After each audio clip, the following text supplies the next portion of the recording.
നമസ്തേ, ഞാൻ നിങ്ങളുടെ ശ്രീകുമാരൻ. SK യൂണിവേഴ്സില് നമ്മുടെ രണ്ടാമത്തെ എപ്പിസോഡാണിത്.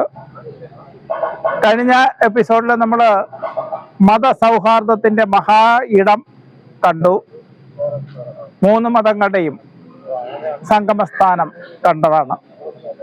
ഈ 3 മതങ്ങളും അനുഷ്ഠാനങ്ങളാണോ, ആശയങ്ങളാണോ, മൂല്യങ്ങളാണോ എന്നൊരു അന്വേഷണം നമ്മൾ നടത്തുന്നത് വളരെ നന്നായിരിക്കും. ഇവിടെ പ്രധാനമായിട്ട് നമുക്ക് മനസ്സിലാക്കേണ്ടത് മതങ്ങൾ തീർത്തും മൂല്യങ്ങളാണ്. ആചാരങ്ങളോ അനുഷ്ഠാനങ്ങളോ അല്ല, അതിനപ്പുറം വരുന്ന മൂല്യങ്ങളാണ്. ആചാരാനുഷ്ഠാനങ്ങൾ വ്യക്തിഗതവും അത് അനുഷ്ഠിക്കുന്നവർക്ക് ഈശ്വരനിൽ എത്തിച്ചേരാനുള്ള മാർഗവുമാണ്. നമ്മൾ ഈ മതത്തിലെ മൂല്യത്തെക്കുറിച്ച് നമ്മൾ ചിന്തിക്കുമ്പോൾ 3 മതത്തെയും ശ്രേഷ്ഠമാക്കുന്ന ഓരോ മൂല്യങ്ങൾ ഞാൻ പറയാം. ഒന്നാമതായി നമ്മൾ മുസ്ലിം മതത്തിലെ വളരെ ശ്രേഷ്ഠമായ ഒരു വാചകമാണ്, അയൽക്കാരൻ പട്ടിണി കിടക്കുമ്പോൾ ആഗണ്ഡം ഉണ്ണുന്ന മുസ്ലിം അല്ല എന്ന്. ശരിയാണ്, ആ മതം നിർദ്ദേശിക്കുന്നത് അയൽക്കാരനെ സ്വന്തം സഹോദരനായി കാണാനാണ്. സഹോദരൻ ആയി അന്യരെ കാണണമെങ്കിൽ വളരെ ഉന്നതമായ മാനസികാവസ്ഥ വേണം. ആ മൂല്യമാണ് ഈ വാചകത്തിലൂടെ മുസ്ലിം മതം നമുക്ക് എല്ലാവർക്കുമായി പ്രദാനം ചെയ്യുന്നത്. വളരെ സ്വീകാര്യമായതാണ്. കാരണം എല്ലാവരും നമ്മുടെ സഹോദരങ്ങളാണ്. സഹോദരങ്ങൾക്ക് നൽകാതെ നമ്മൾ എങ്ങനെയാണ് ജീവിക്കുക, ആഹാരം കഴിക്കുക, സന്തോഷം അനുഭവിക്കുക? അപ്പോൾ സുഖവും സന്തോഷവും എല്ലാം സഹോദരങ്ങൾക്ക് നൽകണം എന്ന് വെച്ചാൽ അർത്ഥം എല്ലാവരും ഈ ഭൂമിയിലെ സൗഭാഗ്യം ഒരുപോലെ അനുഭവിക്കണം എന്നാണ്. ഇതുപോലെ അത്യുന്നതമായ ഒരു വാചകമുണ്ട് ശ്രീ യേശുദേവന്റേതായി. അത് നീ നിന്റെ ശത്രുവിനെയും സ്നേഹിക്കുക എന്നതാണ്. അങ്ങനെ ശത്രുവിനെ സ്നേഹിക്കാൻ കഴിയണമെങ്കിൽ എത്ര ഉന്നതമായ മാനസികാവസ്ഥ വേണം?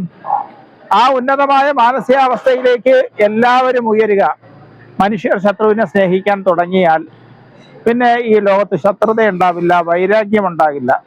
എല്ലാവരും സ്നേഹത്തോടെ സഹവർത്തിത്വത്തോടെ ജീവിക്കും. ലോകം കണ്ടിട്ടുള്ളതിൽ വെച്ച് ഏറ്റവും ശ്രേഷ്ഠമായ നിർദ്ദേശമാണ്, ഉപദേശമാണ് നീ നിന്റെ ശത്രുവിനെ സ്നേഹിക്കുക എന്നത്. ഇനി നമ്മൾ ഹിന്ദു മതത്തിലേക്ക് വരുമ്പോഴോ ഇത്തരം ഒരു ഉപദേശമോ നിർദ്ദേശമോ നമുക്ക് കാണാൻ കഴിയുമോ? പരിശോധിക്കുമ്പോൾ വ്യക്തമാകും, ഈ നിർദ്ദേശവും ഉപദേശവും പ്രാവർത്തികമാക്കിയ ഒരു സംഗതി നമുക്ക് സനാതന മതത്തിൽ കാണാൻ സാധിക്കും. അത് ശ്രീകൃഷ്ണൻ തന്നെ കൊല്ലാൻ വന്ന വ്യക്തിക്ക്, അതായത് പൂതനയ്ക്ക്, ഒരു മനുഷ്യജന്മത്തിൽ കിട്ടാവുന്ന പരമമായ നേട്ടമായ മോക്ഷപദം പ്രദാനം ചെയ്യുകയാണ്. അതായത് ശത്രുവിന് പരമമായും എന്ത് കൊടുക്കാനാകുമോ അത് നൽകുക എന്ന പ്രവൃത്തിയാണ് ശ്രീകൃഷ്ണൻ പ്രവർത്തിച്ചു കണ്ടത്.